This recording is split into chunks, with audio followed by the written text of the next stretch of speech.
My name is Dustin Balcom. I'm the building manager here at the Living Light Community Center. Today we're going to talk about removing mold and mildew stains in a bathroom. A couple things to keep in mind. A lot of times the stain might actually be from the actual mold or mildew, so we're going to talk about cleaning that to remove it. But after you clean it, if there's still stains, we're going to talk about how to actually remove that stain. So let's check it out. So let's talk about removing the mold and mildew first. We're going to be using bleach today. Bleach is probably the most effective chemical, but it's also a dangerous chemical, so we want to make sure we're wearing protective gloves. For this video, I won't be wearing a face mask, but it's also helpful to wear that just so you're not breathing in any mold or mildew that might be released into the air.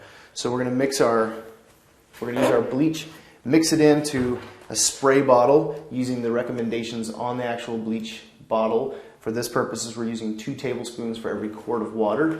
Important to get that mixed up. Here we go. We're going to spray the area, wet it down really good with the bleach water, and then we're going to scrub. And it's important, especially if you're working with tile, that you go both directions to make sure you get all the mold, all the mildew out of those grout lines. Get it cleaned up really good. You may need to reapply. Okay.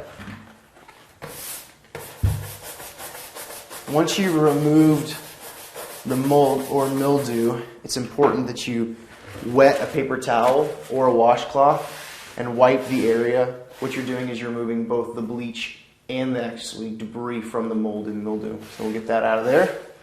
Now at this point, if there are stains left over from that process, which could happen, what you're going to be using is a white scrubby pad like this. You can pick these up in most grocery stores.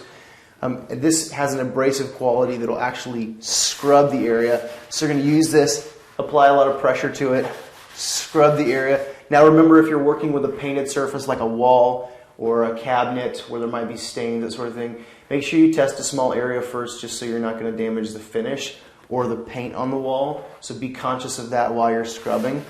Give it a good scrub until you've removed the stain. And then we want to go one more time with a wet wash rag or paper towel and wipe the surface of the area clean.